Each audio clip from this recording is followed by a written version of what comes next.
इस मूवी की शुरुआत में हमें कुछ सोल्जर दिखाए जाते हैं जो कि एक कैदी का पीछा कर रहे होते हैं। जल्दी वो उसे पकड़ लेते हैं और उसे घुटने को बल बैठने को कहते हैं। इसके बाद कैप्टन अपनी बंदूक निकालकर उस कैदी के सर पर रखता है। वो गोली चलाने ही वाला होता है लेकिन एकदम उसका इरादा बदल जाता है। फिर वो सिपाही उसे घसीटकर कैंप की तरफ ले जाते हैं। जब उसे जापानीज कमांडर इतू के सामने पेश किया जाता है तो कमांडर जरा भी रहम न करते हुए अपने सोल्जर को उसकी गर्दन उतारने को कहता है। उसके बाद जेम्स जो कैदी था उसको कैंप से दूर सुनसान जगह पर ले जाते हैं और कैप्टन हिरानो उसे घुटनों के बल बैठने को कहते हैं।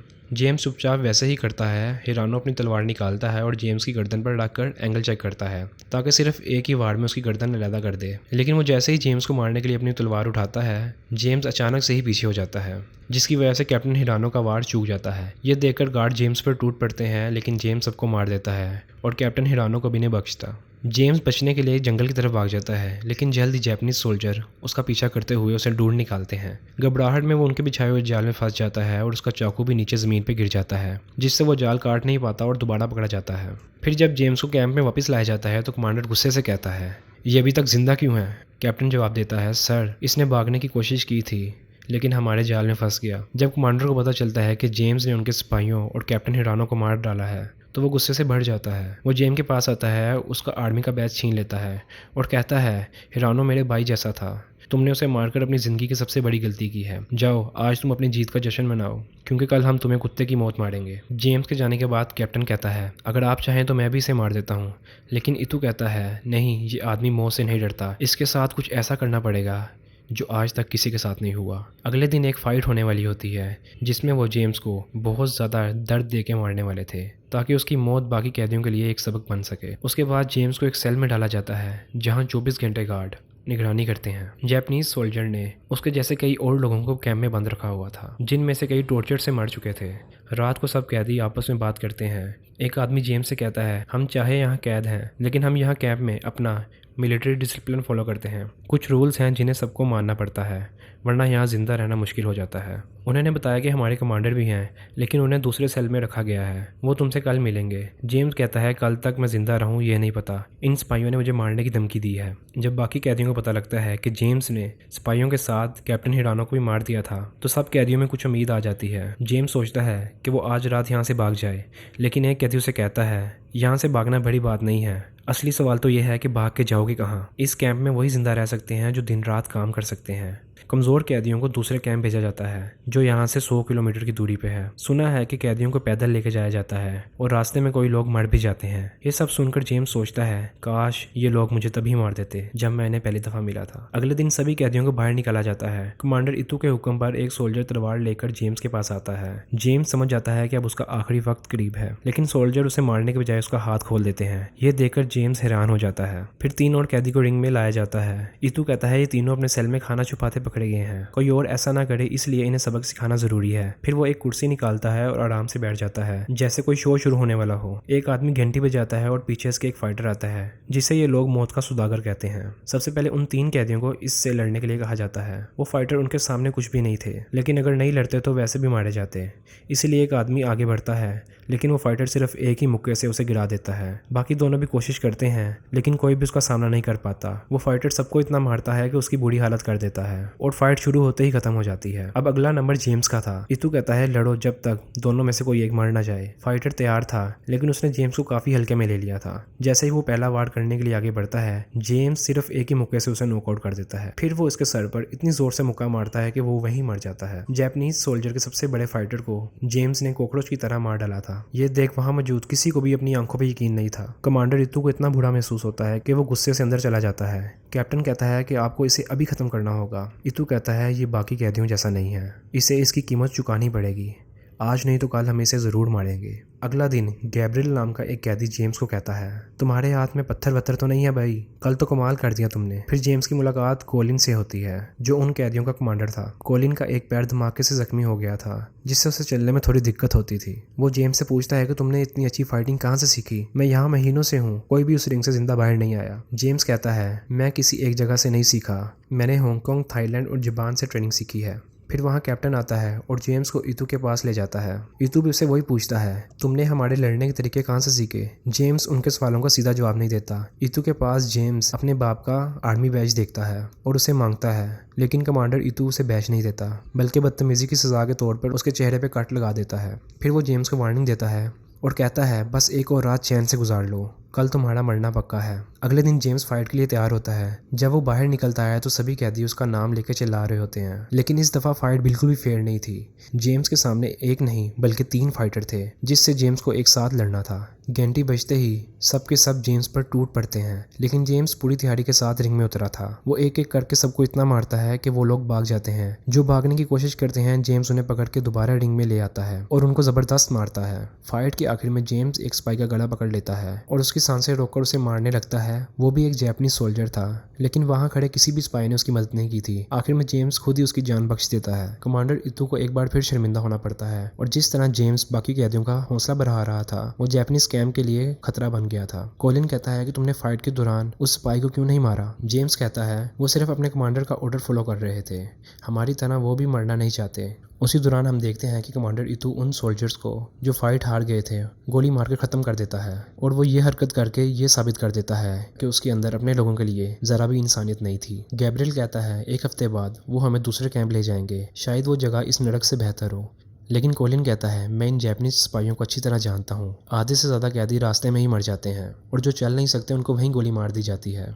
जेम्स कहता है मुझे एक रेडियो चाहिए, अगर हमारी मिलिट्री समुद्र के किनारे पर अभी भी तैनात है तो हो सकता है हम उनसे कांटेक्ट कर सकते हैं। एक रेडियो टावर के पास जो ऊपर गार्ड खड़ा था उसके पास होता है, इसलिए अगले दिन कुछ कैदियों की जानबूझ के लड़ाई करवाई जाती है ताकि गार्ड्स उनको रोकने के लिए टावर से नीचे आ जाएं। ये मौका देखकर जेम्स टावर पर चढ़ जाता है और उनका रेडियो चुरा लेता है। उधर गार्ड्स हवा में गोली मारकर सबको शांत करने की कोशिश करते हैं, लेकिन तब तक जेम्स अपना काम कर चुका था। इसी दौरान एक नर्स रेडियो चुराते हुए जेम्स को देख लेती है। जेम्स उसे चुप रहने का इशारा करता है, लेकिन तभी एक गार्ड आता है और उस नर्स के साथ बदतमीजी करने लगता है और जब वो नर्स मना करती है तो वो उसे थप्पड़ मार के नीचे गिरा देता है। लेकिन अच्छी बात यह थी कि उस गार्ड की नज़र जेम्स पर नहीं पड़ी थी और जेम्स वहां से चला जाता है। जेम्स को उस नर्स के लिए बुरा लगता है, लेकिन वो कुछ नहीं कर सकता था। फिर वो रेडियो छुपा लेता है और बड़ी चालाकी से उसको अपने सेल के अंदर ले जाता है। एक कैदी जेम्स को कहता है तुम्हें पता है कि रेडियो सिर्फ सुनने के लिए नहीं है, अगर हमने सिग्नल भेजने की कोशिश की तो हम पकड़े भी जा सकते हैं। अगर उन्हें यह पता लग गया कि रेडियो गायब है तो वो हमें तब तक टॉर्चर करते रहेंगे जब तक उनको सच्चाई का पता न लग जाए। जेम्स कहता है डरो मत, इनके पास कई रेडियोस हैं, एक गुम हो भी जाए तो उनको फर्क नहीं पड़ता। अगले दिन कमांडर रितु सब कैदियों को लाइन में इकट्ठा करता है और कहता है तुम में से कुछ लोग कैंप्स के उन हिस्सों में गए थे जहाँ जाना मना है। फिर वो कॉलिन की तरफ उंगली उठाता है और कॉलिन कहता है तुम गलत आदमी को पकड़ रहे हो। उसके बाद एक कैदी को पकड़ लिया जाता है और उसे घसीट के रिंग में लाया जाता है। उसे कहा जाता है अपने साथियों का नाम बताओ। कमांडर रितु वादा करता है कि अगर वो अपने साथियों का नाम बता देगा तो वो उसकी जान बख्श देगा। वो आदमी ऐसा ही करता है, अपने साथियों का नाम बता देता है, लेकिन कमांडर रितु अपने वादे पर नहीं टिकता और वो दोनों को मार देता है।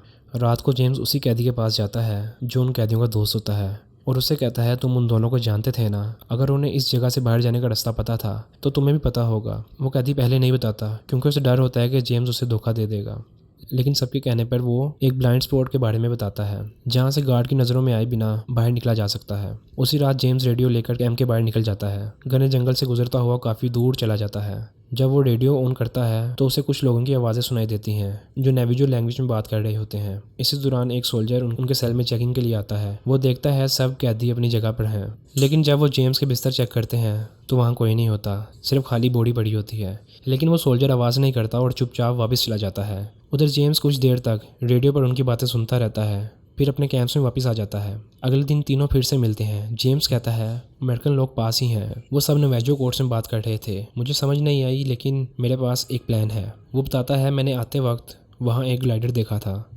कॉलिन कहता है हाँ वो एक ग्लाइडर है, लेकिन उसमें मोटर नहीं है, वो उड़ नहीं सकता। जेम्स कहता है वो कोई आम ग्लाइडर नहीं है, उसमें एक हुक भी लगा हुआ है जिससे एक और प्लेन को खींचकर ऊपर लेके जा सकते हैं कि अगर कोई पायलट अपना प्लेन इतना नीचे लेके आ सकता है तो हम उस हुक का इस्तेमाल करते हुए उस ग्लाइडर को अपने साथ खींच सकते हैं। गैब्रियल कहता है अगर सब कुछ सही नहीं हुआ तो हम कनेक्शन नहीं बना पाएंगे, ये बहुत रिस्की हो सकता है। वो बात कर ही रहा होता है कि एक गार्ड आता है और जेम्स को कमांडर इतू के पास ले जाता है।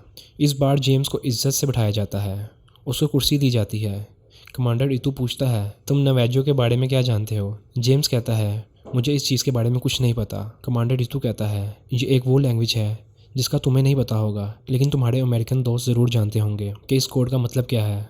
मैं चाहता हूँ तुम पता लगाओ, कोई मेरी इस कोड को डिकोड करने में मदद कर सकता है। जेम्स कहता है, अगर किसी को पता भी होगा तो वो तुम्हारी जापानीज़ की मदद क्यों करेगा। कमांडर रितु कहता है, इंसान अपनी जान बचाने के लिए कुछ भी कर सकता है, और अगर फिर भी कोई ना बोले तो तुम सब अपनी फैमिलीज़ को कभी नहीं देख सकोगे।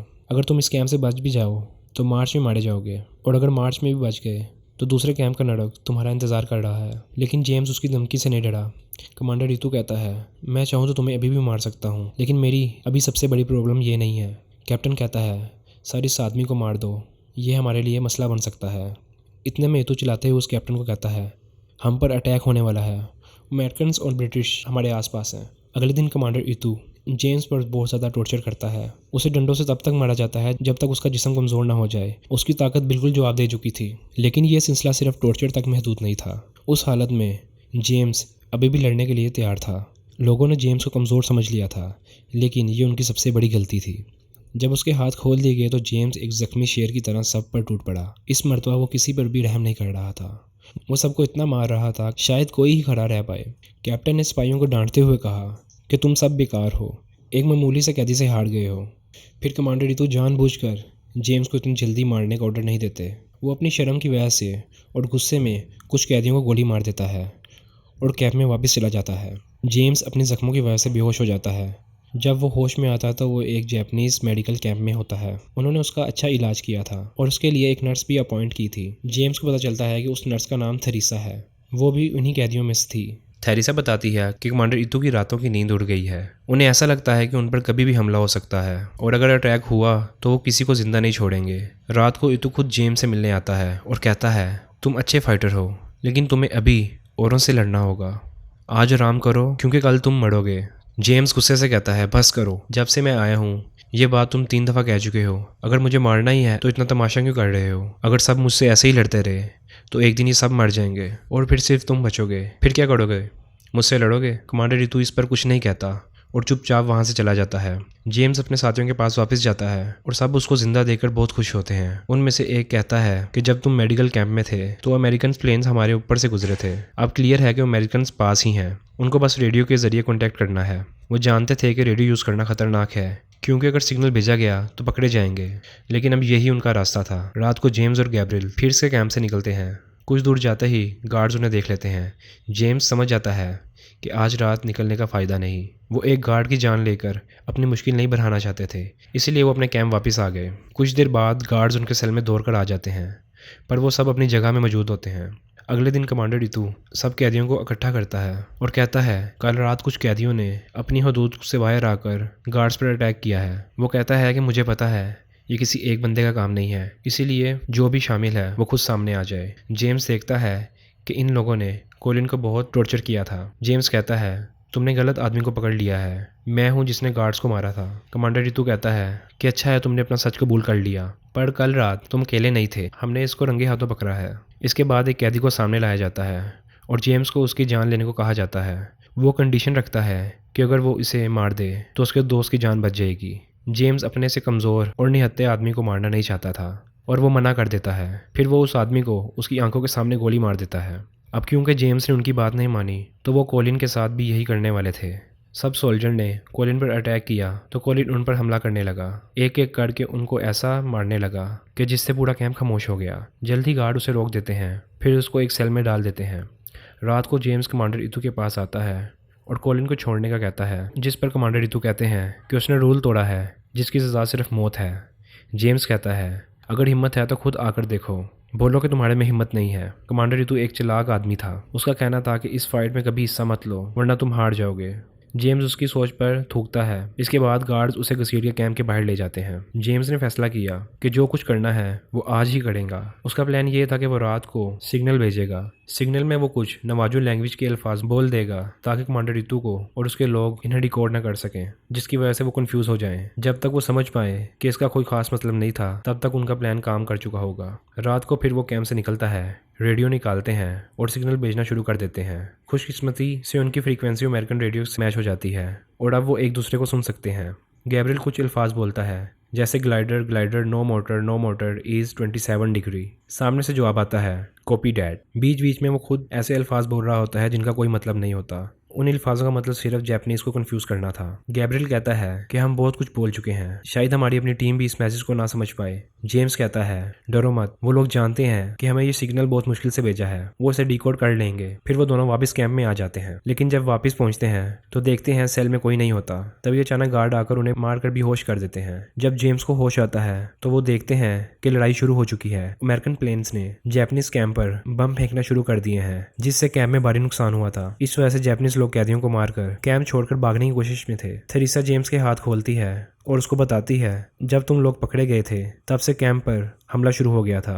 कमांडर रितु पागल हो चुका था और वो सबको मार रहा था। जब वो बाहर निकलते हैं तो देखते हैं कि कैंप तबाह हो चुका था। जिन कैदियों ने मौके पे भागने की कोशिश की थी उनको गोली मार दी जा रही थी, लेकिन जब ऊपर से बॉम्ब गिरे तो गार्ड्स के टुकड़े उड़ के गिर रहे थे। उसके बाद वो लोग टावर की तरफ दौड़ते हैं, लेकिन रास्ते में और गार्ड्स मौजूद थे। थेरेसा कहती है तुम जाओ, हम इन्हें संभाल लेंगे। थेरेसा और उसकी दोस्त पेट दर्द का ड्रामा कर गार्ड को अपनी तरफ अट्रैक्ट करते हैं। जब वो गार्ड पास आता है तो वो दोनों उसे चाकू से मारकर कत्ल कर देते हैं। उधर जेम्स टावर पर रेडियो लेने जाता है। वो देखता है गार्ड सबको एक एक करके गोली मार रहा था।